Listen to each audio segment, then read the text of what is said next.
રાધે રાધે મિત્રો, આજના આ વિડીયોમાં હું તમને પીએફના રૂપિયા જોવા માટેની અને પીએફના રૂપિયા ઉપાડવા માટેની લાઈવ પ્રોસેસ કરીને બતાવવાનો છું।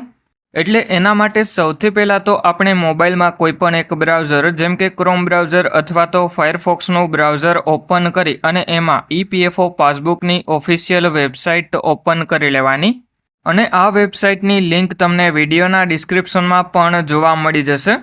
એટલે જેવી વેબસાઇટ ઓપન થઈ જાય એના પછી સૌથી પહેલાં તો તમારે તમારો 12 આંકડાનો યુએએન નંબર એન્ટર કરી લેવાનો અને પછી તમે જે પણ પીએફનો પાસવર્ડ સેટ કરેલો હોય એ પીએફનો પાસવર્ડ એન્ટર કરી લેવાનો। એટલે જેવો તમારો યુએએન નંબર અને પીએફનો પાસવર્ડ એન્ટર થઈ જાય એના પછી આ કેપ્ચા દેખાય એ નીચેની તરફમાં તમારે એન્ટર કરી લેવાનો છે। અને જો તમને કેપ્ચા સમજાતો ના હોય તો રિફ્રેશ બટન ઉપર ક્લિક કરી અને કેપ્ચાને રિફ્રેશ કરી લેવાનો। એટલે જેવી આ બધી જ ડિટેલ એન્ટર કરો એના પછી તમારે નીચેની તરફમાં સાઇન ઇન ઉપર ક્લિક કરી લેવાનું છે। એટલા માટે હવે મેં બધી જ ડિટેલ એન્ટર કરી અને સાઇન ઇન ઉપર ક્લિક કરી લીધું। એના પછી આપણે ટોટલ અવેલેબલ બેલેન્સ જોવા મળી જશે અને એમાં પહેલાં 0 બતાવે અને પછી જેવું રિફ્રેશ થઈ જાય એના પછી તમને ટોટલ અવેલેબલ બેલેન્સ જોવા મળી જશે। એટલા માટે રિફ્રેશ થાય ત્યાં સુધી રાહ જોવાની અને પછી તમને એમ્પ્લોયી શેર અને એમ્પ્લોયર શેરના પીએફના રૂપિયા પણ જોવા મળી જશે।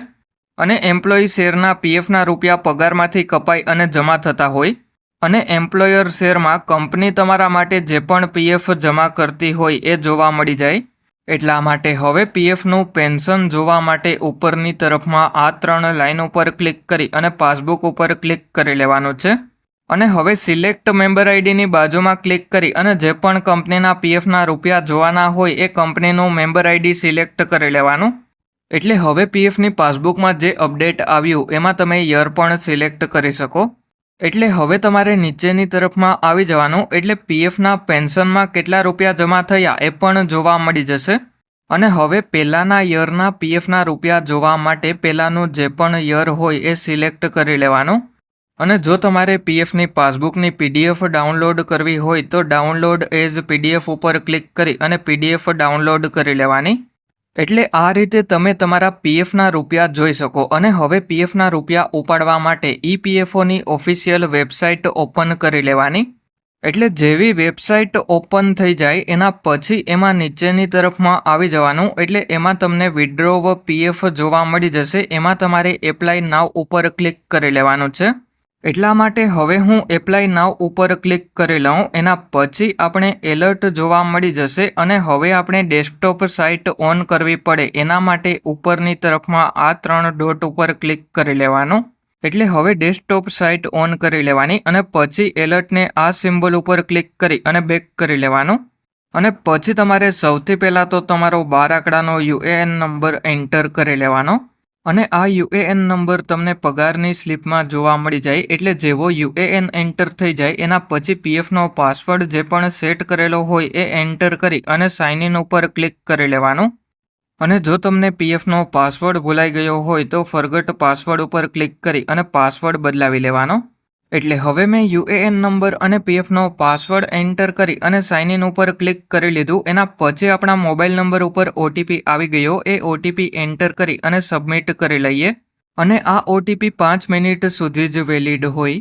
એટલા માટે હવે ઉપરની તરફમાં આ 3 લાઇન ઉપર ક્લિક કરી અને એમાં ઓનલાઈન સર્વિસીસ ઉપર ક્લિક કરી લેવાનું અને ક્લેમ ઉપર ક્લિક કરી લેવાનું કારણ કે પીએફના રૂપિયા ઉપાડવા માટે ક્લેમ એપ્લાય કરવો પડે। એટલે હવે તમારે બેંક એકાઉન્ટ નંબર એન્ટર કરી અને ચેક ઉપર ક્લિક કરી લેવાનું અને પછી વોર્નિંગમાં યસ ઉપર ક્લિક કરી લેવાનું એટલે પછી તમારો બેંક એકાઉન્ટ નંબર વેરીફાઈ થઈ જશે અને બેંક એકાઉન્ટ નંબરની બાજુમાં વેરીફાઈડ લખેલું જોવા મળી જશે। એટલે પછી એમાં પ્રોસીડ ફોર ઓનલાઈન ક્લેમ ઉપર ક્લિક કરી લેવાનું એટલે જેવા ક્લિક કરો એના પછી સિલેક્ટ ક્લેમ ઓપ્શન ઉપર ક્લિક કરી અને પીએફ એડવાન્સ ફોર્મ 31 સિલેક્ટ કરી લઈએ અને પછી સિલેક્ટ સર્વિસ ઉપર ક્લિક કરી અને જે પણ કંપનીના પીએફના રૂપિયા ઉપાડવાના હોય એ કંપની સિલેક્ટ કરીએ તો કંઈક આ રીતેનો પ્રોબ્લેમ આવી ગયો। એટલા માટે હવે હું બધા પીએફના રૂપિયા ઉપાડવા માટેનું ફોર્મ એપ્લાય કરી અને ટ્રાય કરી લઉં તો એના માટે PF final settlement form 19 select કરી લીધું તો એમાં પણ એવું આવે છે કે enable two verify establishment member block status. અને પેન્શન વિડ્રોવલ માટેનું ફોર્મ એપ્લાય કરીએ તો એમાં પણ એ જ પ્રોબ્લેમ આવે છે. અને આ પ્રોબ્લેમ બધાને આવે છે કારણ કે પીએફની વેબસાઇટમાં ટેકનિકલ એરર આવે છે અને એની ફરિયાદ પણ તમે ઓનલાઈન કરી શકો. એના ઉપરનો મેં વિડીયો બનાવેલો છે, એની લિંક આ વિડીયોના ડિસ્ક્રિપ્શનમાં જોવા મળી જશે.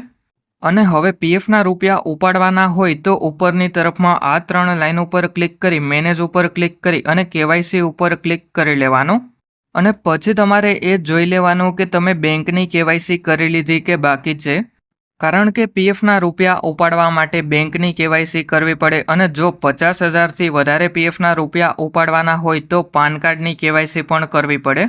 અને હવે જો તમે એક કરતાં વધારે કંપનીમાં કામ કરેલું હોય તો ઉપરની તરફમાં આ 3 લાઈન ઉપર ક્લિક કરી ઓનલાઈન સર્વિસીસ ઉપર ક્લિક કરી અને request four transfer of account ઉપર ક્લિક કરી લેવાનો. અને પછી પીએફના રૂપિયા ટ્રાન્સફર કરી લેવાના. અને જે ઇમ્પોર્ટન્ટ વિડીયો છે એની લિંક આ વિડીયોના ડિસ્ક્રિપ્શનમાં જોવા મળી જશે, એટલે એ વિડીયો તમે જોઈ લેજો. અને હવે જો તમને તમારા પીએફ એકાઉન્ટમાં કોઈ પણ પ્રકારનો પ્રોબ્લેમ આવતો હોય તો મને કમેન્ટ કરીને જણાવજો.